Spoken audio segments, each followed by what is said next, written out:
What's up, everyone? Joe with ECRM and RangeMe here, and I have with me today Maggie Sadowski, who is the founder of 8-Track Foods, which markets a variety of beans that are grown in the USA and they're sustainably packaged. And we're going to dig into the story behind the brand as well as some of the successes that they've had on both ECRM and RangeMe. So, Maggie, thank you so much for joining us. And to start off, give us a little background overview of the company and the products.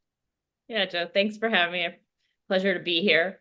So 8-Track Foods we're really disrupting the canned food space. So we're growing and canning all of our products in the US and partnering with local US organic farmers.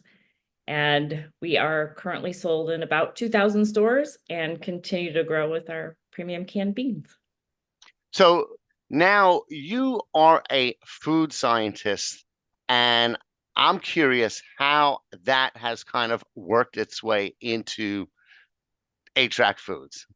Can you give us a little background on what you did as a food scientist? Yeah, so a lot of people, it's probably the most undermarketed profession in the world, but we actually touch all of the products that you consume. And my focus area was in product development around plant-based products. And even my very first products out of college were developing the plant-based chicken nugget and for Morningstar Farms and the buffalo chick wing. And that kind of launched a career in the natural and food space. Throughout my career, I've developed hundreds of products for many different companies, including, a lot of the big Fortune 500 companies. And that sort of led to, everybody was like, oh, Maggie, you're the most creative person in the world. So when I said I was launching a brand, they were kind of like, waiting to see what it was. And when I said I was launching a canned bean company, everyone kind of thought I was joking. But What were they expecting? I think everyone was expecting something like really like over-engineered or something that had not really been done in the whole plant-based arena and taking it to the next level. But in part of that, I wanted to kind of rewind the clock a little bit and go back to the roots of what I know, and that's plant-based products.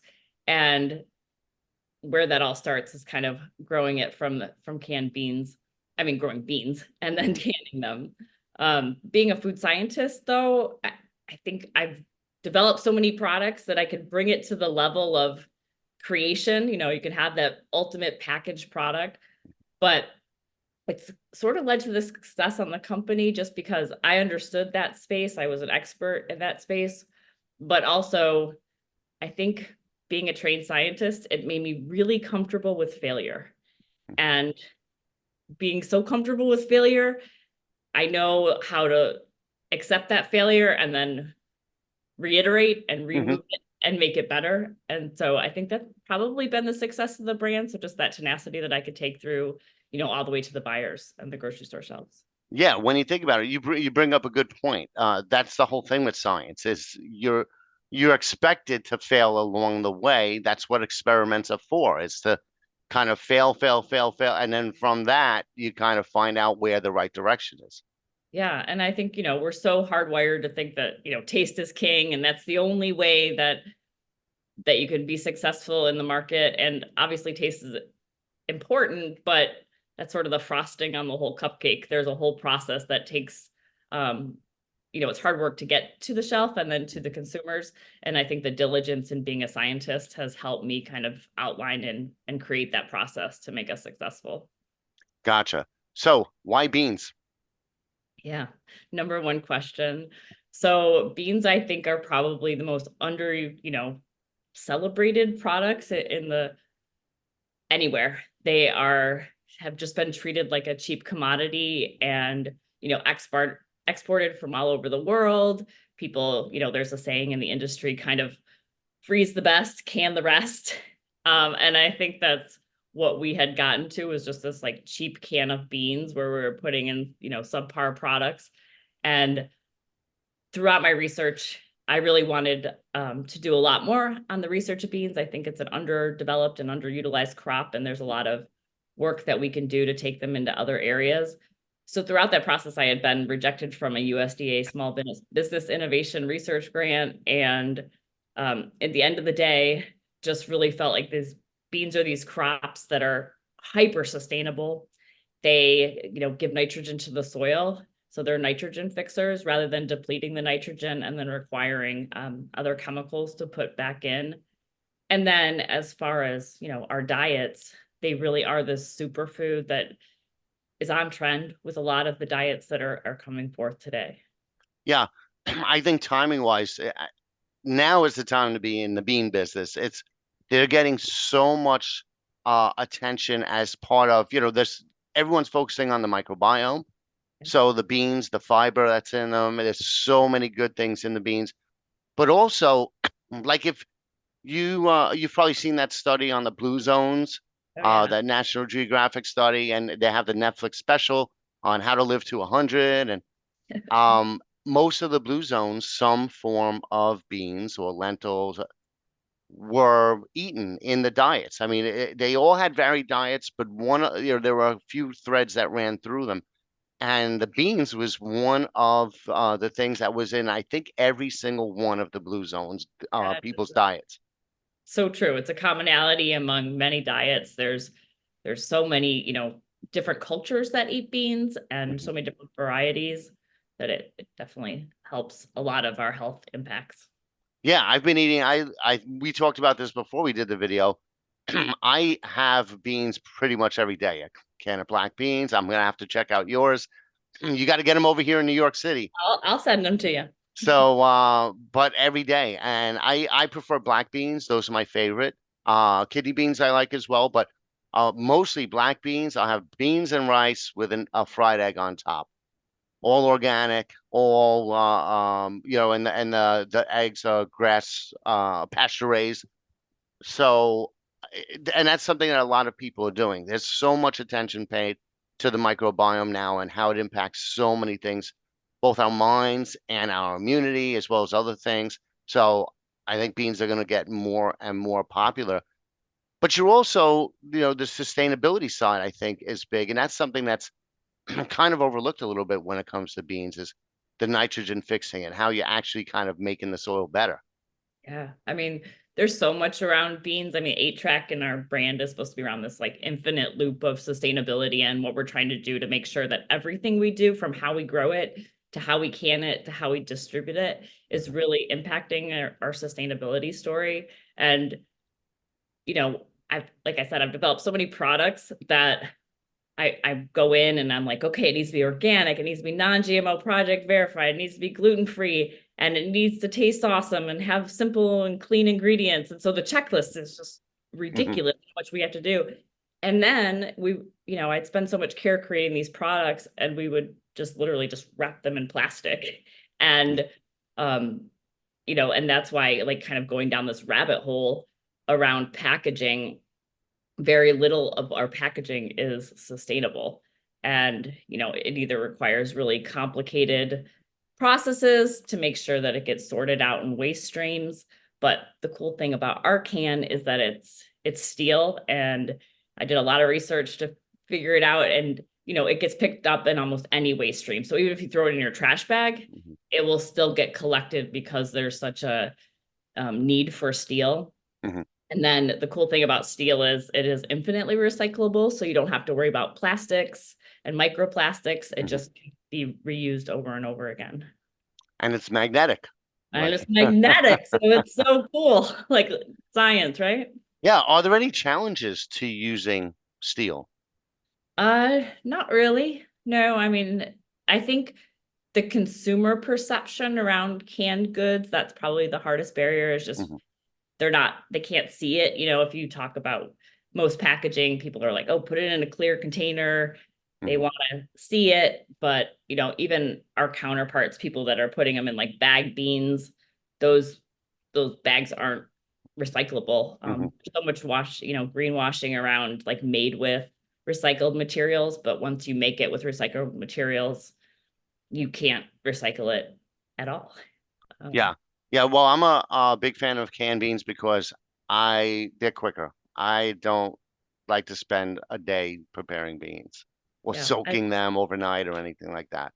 I think you're hitting on all the reasons I started the brand, and sometimes it's hard to articulate that right at the beginning. Hmm. But, I would have, clients come to me. I was a consultant in the industry for 15 years, and I would have customers come to me and they would tell me all the things they wanted. And in my head, I'm like, yeah, I think you want a can of beans.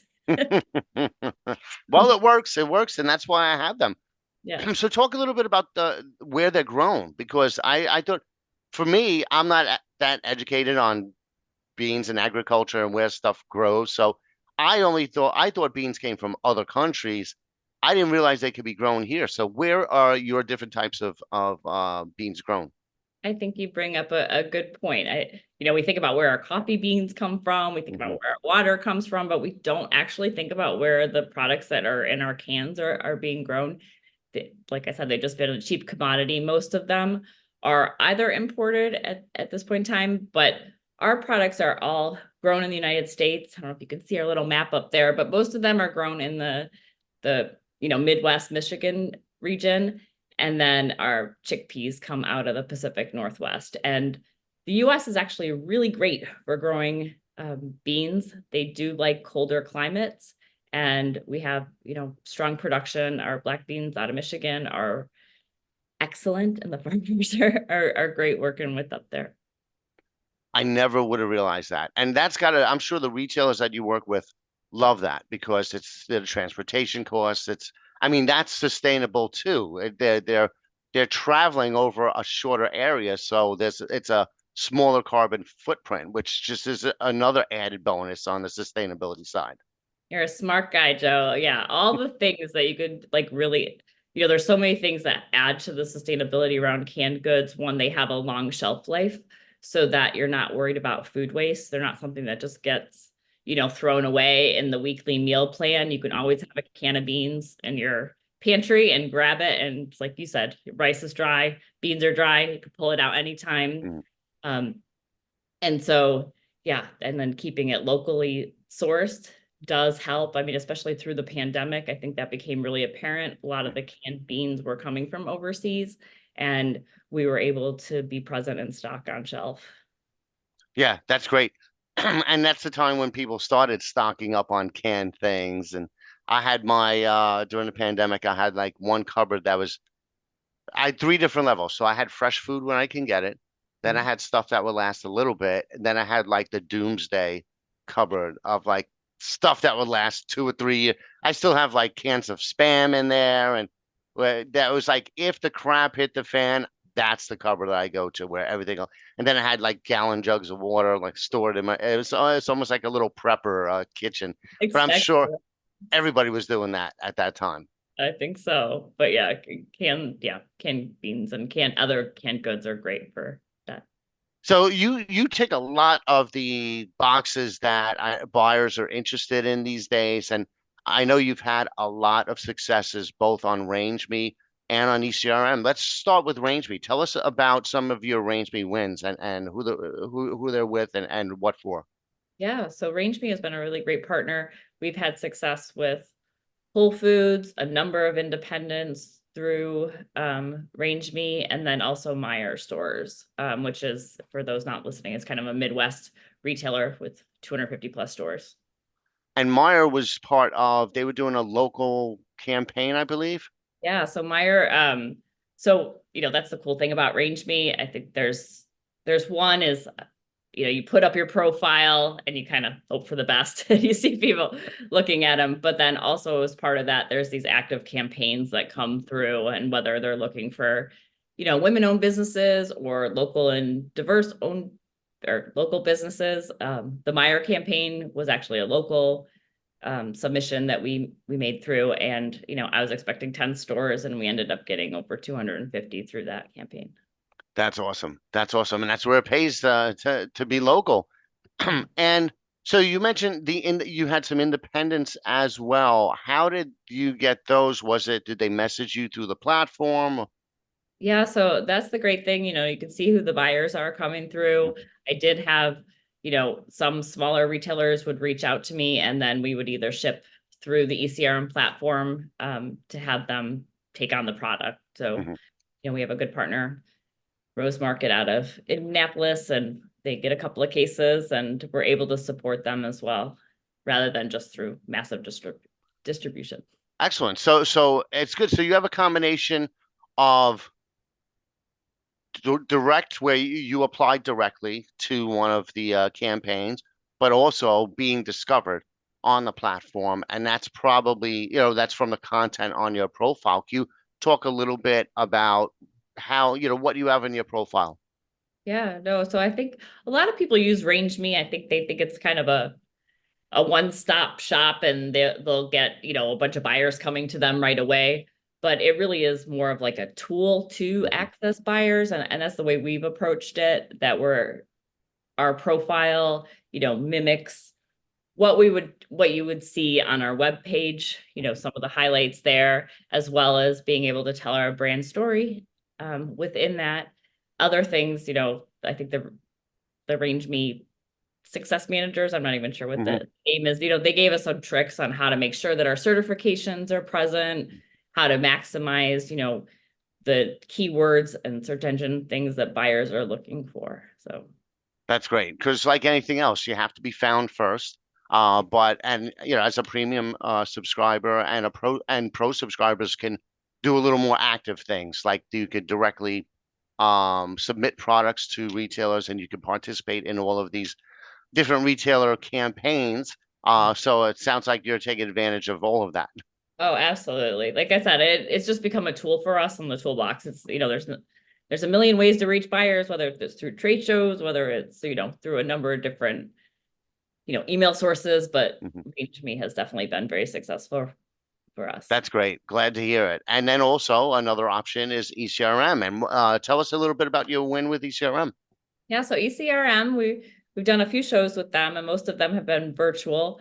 But through that, we were able to get exposed to a lot of different buyers, and some of the buyers we're not, ready for. They're still, too large for us. But starting those conversations and being able to, start the process Mhm. helps. Um, through one of the campaigns, we were able to secure Food Lion, which has close to 1,100 stores. So that was a big win for us in the program. And which one was that? Was that the diverse owned No, that food was and actually beverage? canned and dry. Canned Canned and and dry. Okay. That's right. Okay, so that's part of our center store one. We actually they're all in person now, so we have that in I think twice a year. We have in the winter and actually coming up in July, the canned, boxed, and dry goods, I believe it's called. yes. It's not as stale as it sounds for sure. Yeah, we just try to include everything in the titles of our sessions. Yeah. So how was take us through your meeting. So how did you do it? What was your pitch like? So I think that's, there's a difference when you're doing them virtual. Um, but we were able to do 10-minute pitches, Mhm. and being very aware of time and knowing that you have a time constraint is really important. I think one of the mistakes that founders generally make, especially younger brands, is that you talk too much about yourself, that you don't give the buyers a lot of time to talk. So my pitch was usually under 3 minutes, just get down to the nitty gritty, talk about myself less, talk about what we can do for the retailers more, and then leave, 7 minutes or so to have that real discussion with the buyer, even just to find out why they're not interested or what the next steps would be. It's a nice little, like speed dating round. Like, do I like you? Am I going to ask Mhm. you out again? Like, Yeah, uh, well, it's funny you mention that analogy because that's the thing is what you're really trying to get during those meetings is the next date. yeah, it really is. I mean, so all you're making sure is like, okay, is there any interest? If not, let's move on. But if there is, let's start to pick that apart a little bit. And so we did not only, we had the success with Food Lion, but we have made numerous contacts with other buyers and just continue to start that conversations with them. That's great. And you brought up something else that's I think really important too is you find out get feedback. Yeah, So maybe you won't get next steps necessarily at that point, but at least you could get feedback that'll help your business on the way to being the right person for them.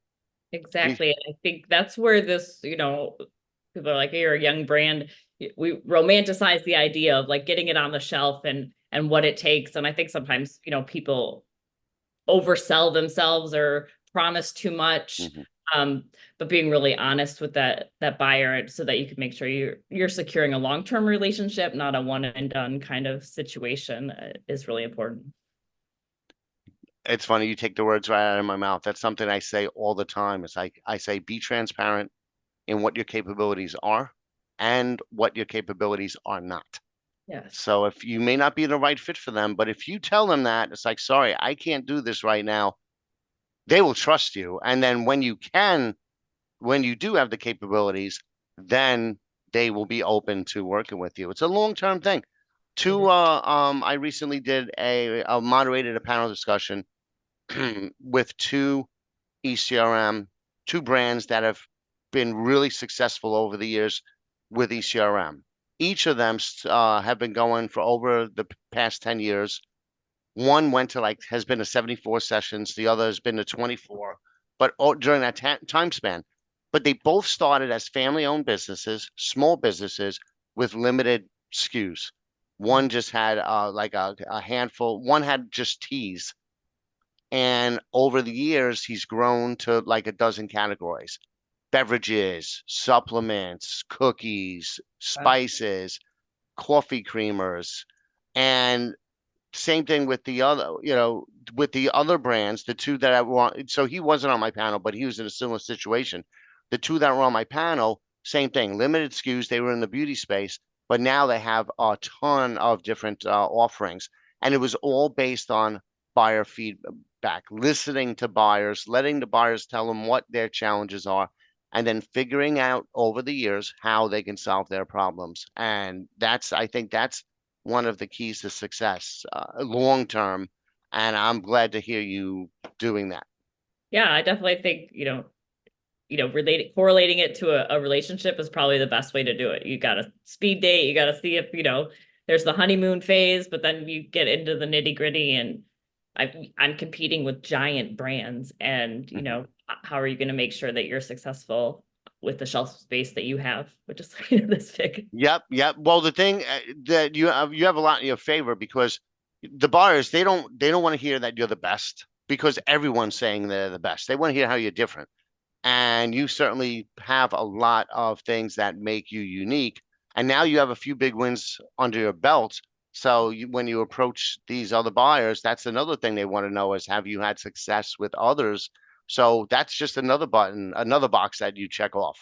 Right. And I think in today's environment, it's not just the success of how you're performing on the shelf, it's the success of how you're delivering your product and making sure that you're always shipping on time and you're able Mhm. to manage the supply and the finances behind these brands. Gotcha. And how do you work with the retailers once your brand is on the shelves? How are you helping them support, helping them support sales? So I think there's a number of different ways to do it. Obviously, probably the number one in retail is promotions, Hmm. promotional activity, and couponing. So Hmm. we do make sure, but we don't want to be a 10 for 10 canned bean. We are still a premium Yep. product. And you do have a lot of recipes on your site too for using your products. Yeah, I think that's my favorite part. Because I have been in innovation and product development for so long Mhm. that I could never bore of a can of chickpeas or like there's so many things to do with beans and I think we haven't even scratched the surface. That's my favorite thing is playing around with all the different products I could make with a can of beans. Yeah, I'll have to check some of them out. I'm boring. I just do the same thing all the time, but I love it. I can eat beans, rice with that fried egg on top of it and a little bit of truff hot sauce. Yeah. Oh, that's all the time. Well, like if you do chickpeas, and it actually works for all beans. That was Hmm. my initial USDA innovation research grant was aquafaba. So that liquid that is on the top of beans, that Hmm. slimy stuff is actually highly functional as an egg replacer in a lot of vegan products. Yes, we've actually had one time in our on and off premise adult beverage session, we had a demo from a Phil from Bar Rescue, Okay. and he mentioned that he said we could either use an egg white or we could use this thing, from. Yeah, the So aquafaba, yes, so like that's what super. it's called. Didn't know Yeah. what it was called. It's like bean water, water bean. But yeah, Yeah. there's so many different things that you could use that product for. So Oh, see, extra stuff. See, we could expand it into other categories. exactly. Well, yeah, we're just starting. Yep. So what's next for 8-Track Foods? Yeah. So, innovation's kind of the name of the game, but really got to make sure that our base business is solid before I have a whole pantry full of ideas. I'm Hmm. so excited to get them to the next level. I sort of get trigger happy when I hear people say innovation, but yeah, we'll Yeah, just continue to grow with more retailers at this point in time. excellent. Well, I mean, coming with a background as a food scientist, I'm sure you have more ideas than you could actually handle. Yeah, yes. I wish I had like a giant team and a bajillion dollars, but that's not yet. Ah, well, look, you're doing awesome, and congratulations on your success. And I look forward to seeing your future growth too. Yeah, well, we're really grateful to have partners like RangeMe. So Thanks for joining us. thank you so much, Joe. It was good being here.